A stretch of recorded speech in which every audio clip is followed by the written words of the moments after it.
Muchas gracias, Paola, y gracias al equipo de Derechos Humanos por esta oportunidad y encantada de conversar sobre este importante tema.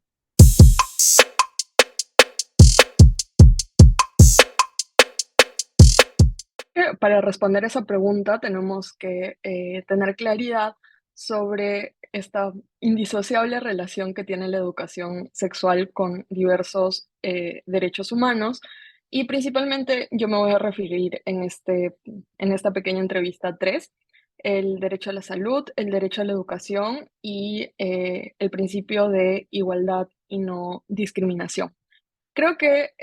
los órganos de derechos humanos en general, en todos los sistemas de protección de derechos humanos, se han concentrado sobre todo en desarrollar cómo la educación sexual se relaciona al derecho a la salud. Hay muchos pronunciamientos, pero creo que yo quisiera concentrarme en uno y que explica bien la relación entre estos dos temas, ¿no? En su observación general sobre el derecho a la salud, el Comité de Derechos Económicos, Sociales y Culturales explicó que el derecho a la salud también comprende factores determinantes y entre ellos está recibir una eh, educación, recibir educación sobre salud sexual y reproductiva. Entonces, creo que este es un primer indicador de cómo se relacionan y cómo, a fin de cuentas, la educación sexual termina siendo un deber del derecho a la salud. Esto se ha repetido en otros sistemas de derechos humanos y por otros órganos de tratado como el Comité de los Derechos del Niño, también el Comité para la Eliminación de la Discriminación contra todas las formas de la mujer también señaló algo similar. Entonces, podríamos señalar en primer lugar que la educación sexual tiene base en los tratados que reconocen al derecho a la salud como un derecho humano. En segundo lugar, creo que el derecho a la educación también es muy importante. En 2010, el relator especial de Naciones Unidas sobre el derecho a la educación dedicó todo un informe para hablar sobre la educación sexual y en ese informe determinó que el derecho a la educación y la educación sexual estaban íntricamente relacionados. A nivel del sistema interamericano, que es uno de los sistemas más relevantes, que es junto al sistema universal, el otro sistema relevante para el Perú. Hay un reciente pronunciamiento de suma importancia en la Corte Interamericana de Derechos Humanos en el caso Guzmán Albarracín. En este caso, que fue el primer caso en que la Corte Interamericana se pronunció sobre violencia sexual en el ámbito educativo, también se pronunció sobre otra cosa por primera vez y esa fue la educación sexual. Y lo que dijo la Corte en ese caso fue que el derecho a la educación el derecho, comprendía también a la educación sexual. Y si queremos ir un poco más a realmente cómo se relacionan estos dos temas, creo que tendríamos que considerar que el derecho a la educación tiene ciertas características que deben cumplirse, entre ellas la aceptabilidad, lo cual supone que debemos fijarnos en los fines de la educación. Y uno de los fines de la educación se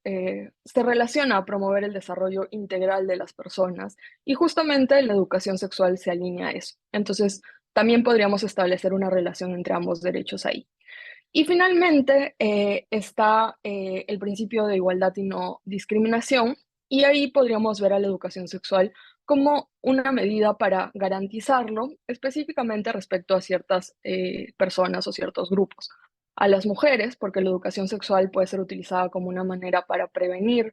formas de discriminación contra ellas como la violencia de género, a las personas LGTBI. La Comisión Interamericana ha señalado y ha remarcado que la educación sexual puede ser una herramienta para prevenir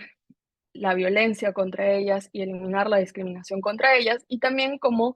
hacer más evidente que existe diversidad sexual y que esta diversidad sexual tiene que ser respetada. Y también puede ser una herramienta para desestigmatizar y en esa línea también garantizar este principio de igualdad y no discriminación respecto a las personas con VIH-Sida. Entonces, si queremos verlo en marco, los tratados que reconocen estos tres derechos que acabo de mencionar le dan base y le dan sustento a la educación sexual.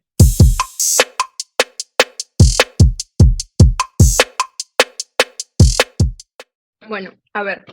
creo que para responder esa pregunta, quizás también tendríamos que preguntarnos qué tipo de educación sexual están obligados los estados a dar. Em, esta educación sexual en base a cómo se han ido pronunciando los órganos de derechos humanos en el derecho internacional de los derechos humanos, podemos señalar que la educación sexual tiene que ser, en primer lugar, integral. No va a ser una educación sexual que esté enfocada en promover abstinencia o que se limite solamente a prevenir enfermedades eh, de transmisión sexual o prevenir como las consecuencias negativas de la sexualidad. Es una educación sexual que tiene que ir mucho más allá y, como su nombre dice, tiene que ser integral, cubrir aspectos de la sexualidad que sean sociales, afectivos, también los temas relacionados a cuestiones biológicas o temas preventivos, pero tiene que ser algo integral, que cubra todo. En base a un análisis de estos pronunciamientos, podemos señalar que es importante que sea una educación sexual que responda y que sea adecuada a las necesidades de los niños, niñas y adolescentes. Entonces se tiene que adaptar a sus edades, a las necesidades que tengan y tiene que ir como progresivamente avanzando en los contenidos y también en la forma en que se presentan. Y si tenemos que ver cómo los estados tendrían que implementarla, creo que una buena herramienta guía es ponernos a pensar en cuáles son las obligaciones generales de derechos humanos para cualquier, para cualquier derecho y también como usualmente cuáles son las características que se exige que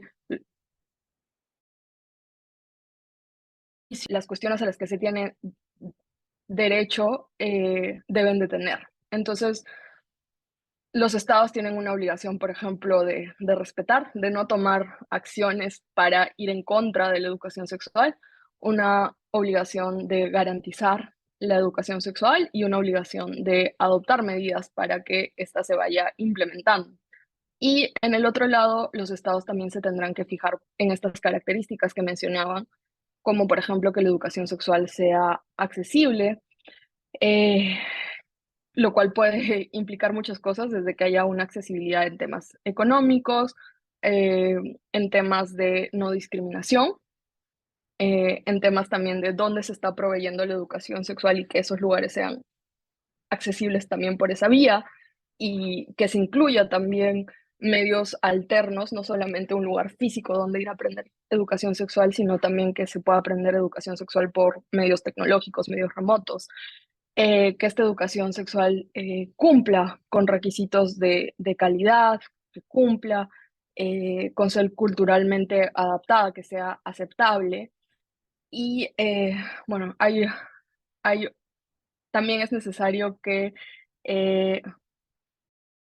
esté disponible, es decir, que hayan profesores, que hayan materiales que sepan enseñarla y que sea adaptable. Esos aspectos son importantes y también que en ese marco creo que está muy relacionado lo que mencionaba de los derechos de esta necesidad de que haya una adecuación a la edad de los niños, niñas y adolescentes.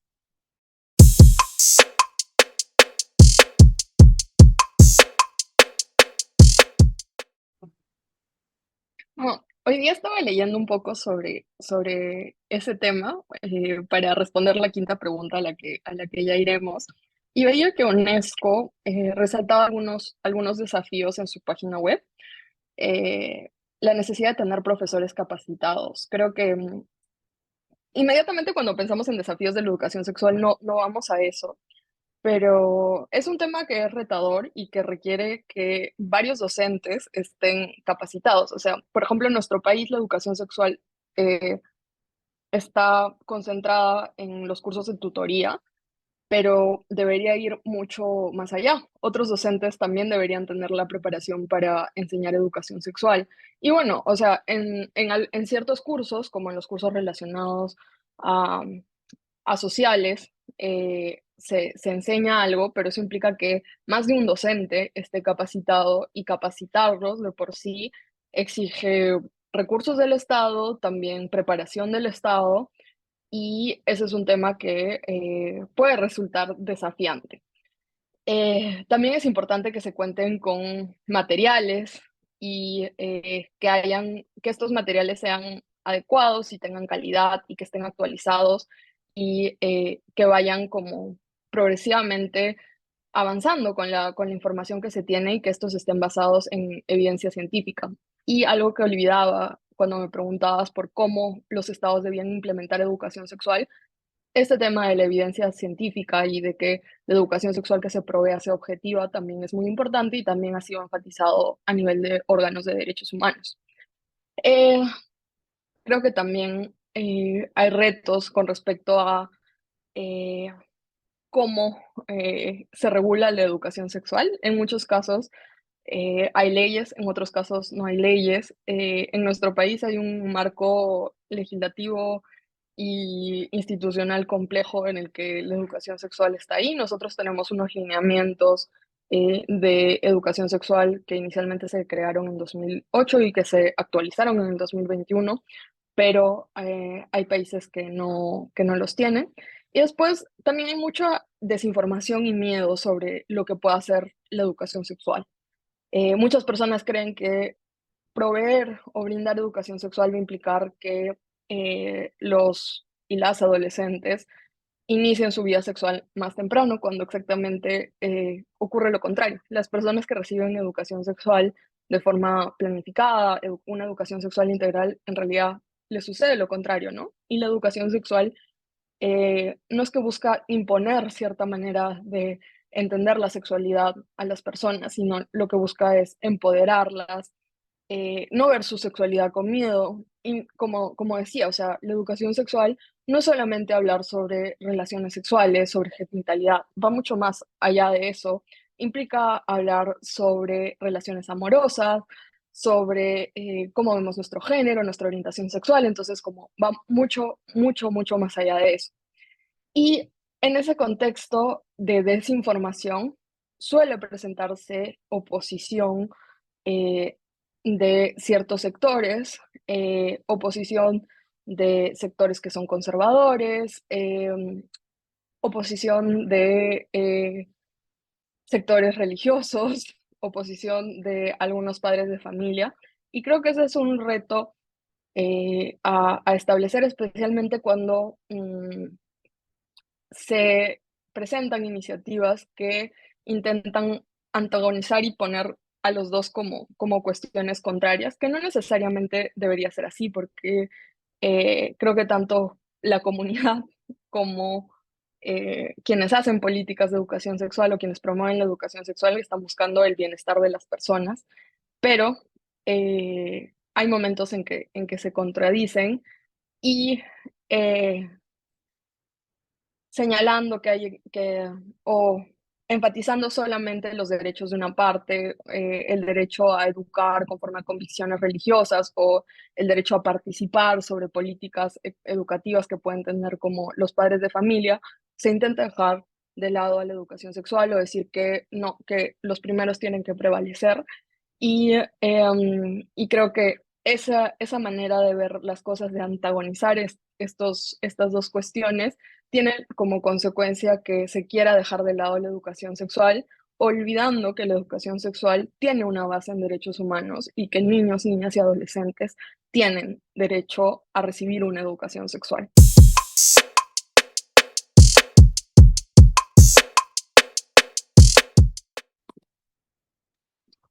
Y creo que un poco esa pregunta hemos ido, conforme hemos conversado, lanzando algunos elementos de respuesta. La educación sexual puede ser una medida muy, muy positiva de empoderamiento, de prevención, de intentar eh, eliminar estereotipos y en esa medida también relacionarse a prevenir que se presenten situaciones de discriminación. Pero creo que también es importante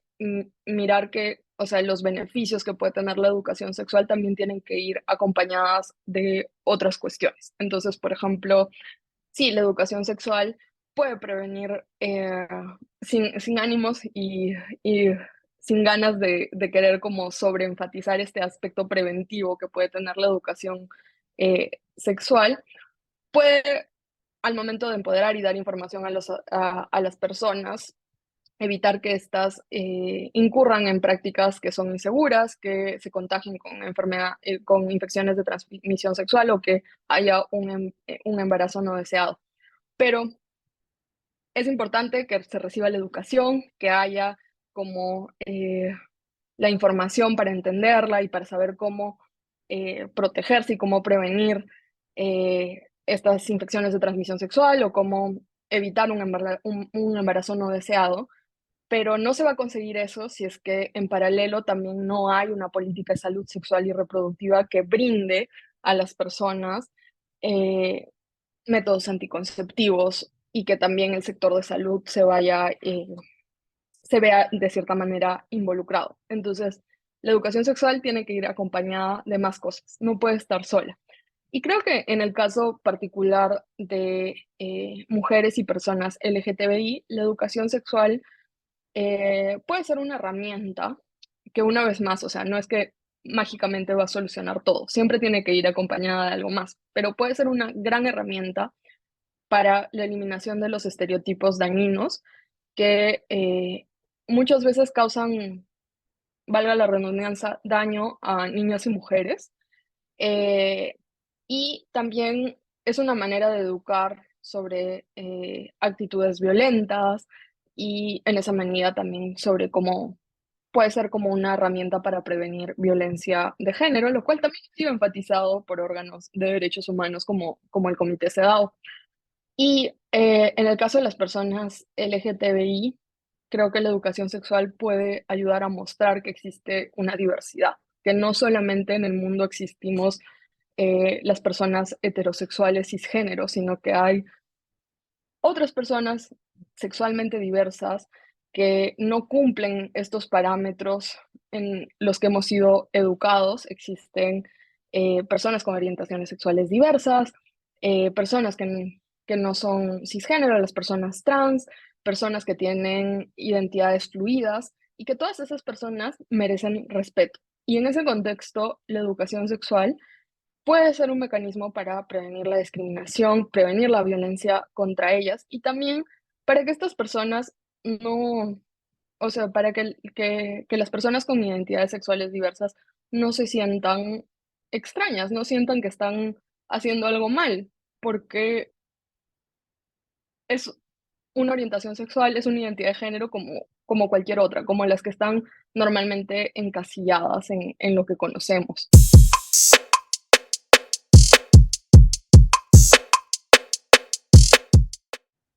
Bueno, justo comentaba hace un par de preguntas que había estado examinando algunos materiales sobre UNESCO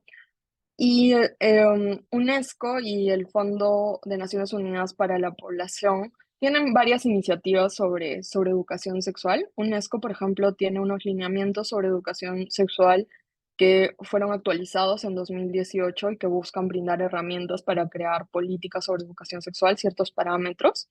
Y leyendo un poco más sobre qué está haciendo UNESCO actualmente sobre ese tema, veía que tiene algunos programas a nivel internacional focalizados no solamente en las Américas,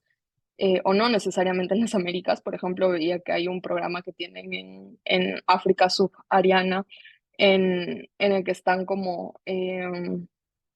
empoderando desde ministerios de educación sexual hasta proveyendo como intentando implementar capacitaciones de forma más directa. Y también tienen un foro sobre educación sexual en el que está promovido por UNESCO y por el Fondo de Naciones Unidas para la Población y en el que con otras organizaciones se están preocupando por promover la educación sexual, pero también tienen iniciativas más precisas como eh, ver cómo se está dando educación sexual a través de canales virtuales y tienen una iniciativa al respecto. Y leía también que en específico en el caso del Fondo de Naciones Unidas para la Población, también se estaban concentrando en ver cómo se daba educación sexual fuera del contexto educativo, ¿no? Porque creo que en general cuando pensamos en educación sexual estamos pensando en educación sexual en el colegio, que ciertamente junto con la casa es el mejor espacio para darlo, pero hay otros espacios donde también se pueda dar educación sexual y también tenemos que considerar que hay personas que no están escolarizadas, entonces es importante que se dé fuera eh, de espacios educativos, ¿no? Y esta Agencia de Naciones Unidas tiene un programa al respecto, ¿no? Yo no soy especialista en el tema, creo que por ahí he buscado algunas ideas sobre qué se está haciendo a nivel internacional. No quisiera decir que son las únicas, debe haber muchas, muchas más y también sé que existe una preocupación a nivel regional en América Latina luego de que la Corte Interamericana emitiera la sentencia en el caso Guzmán Albarracín, en el que señaló que la educación sexual era parte del derecho a la educación, se creó un observatorio que, que es un observatorio que busca que Ecuador, que era el país involucrado en ese caso, implemente la sentencia, pero también entiendo que es un espacio que busca promover la educación sexual más allá de Ecuador. Entonces, eh, sin ánimo de decir que son las únicas iniciativas, creo que podría señalar que esos son algunos ejemplos de qué es lo que se está haciendo a nivel internacional. Bueno, de nuevo agradecer al equipo de derechos humanos por este espacio y por dar el tiempo para hablar sobre la educación sexual y para recordar que es una obligación de derechos humanos y que todas y todos tenemos derecho a acceder a educación sexual, a recibir educación sexual, una educación sexual que sea integral, que sea adecuada a la edad de sus interlocutores, que sea de calidad, que tenga base científica y que cumpla con los estándares de derechos humanos.